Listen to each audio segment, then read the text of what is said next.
Siang làm chu thao trao dài nhà sắc làm đi asi nhung ơi thề thề nghe cha đông đi đâu vang ngồi thăm cha đi cả lá ba chung vang nu nhung lòng la châu tu asi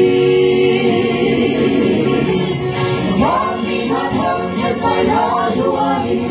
lấy lòng mà van ta châu tu na thâu dài dài cái lòng la gánh chịu ta sa khai bao năm na ôi địa cái bồi sang phát sáng Giêsu Kitô Hallelujah thăm cha tu đi với lời hát cho xóa nát tâm in lời đầu duy đã muốn cho để mà đánh dấu xin sẽ là phiếu đã tha lô gánh thu gần tốt lâu mà lấy lâu chiang khai rao đã sống ở gần bên đi ban đủ chú chú là phiếu đã xin van mi na thăm chết dài hạ lúa đi lấy lòng mà van tu ta châu tu na thâu dài đã xoay cách làm la gánh chịu lúc ta xoay khai rao lòng na ôi địa cái bồi sang phát sáng Giêsu Kitô Hallelujah thăm cha tu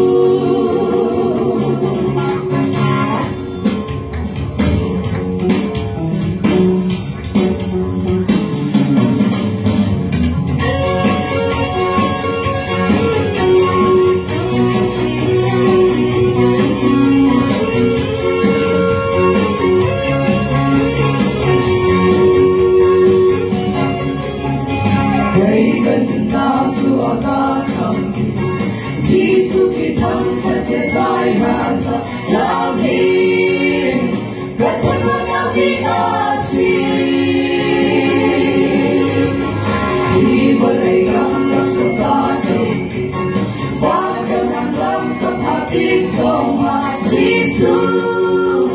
thăm cha tin ta làm về làm và đi mà thăm cha dài hạ lúa đi lấy lòng mà van tu ta châu tu na thâu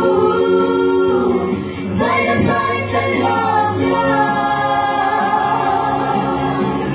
gánh chịu lúc ta xa khai áo đầm nào bồi địa cái bồi sang phát sáng Giêsu Kitô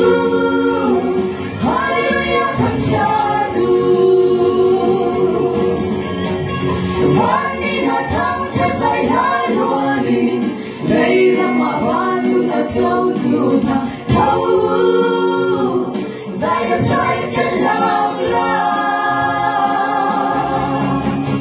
gánh chịu lúc ta xa khai áo đầm nào bồi địa cái bồi sang phát sáng Giêsu Kitô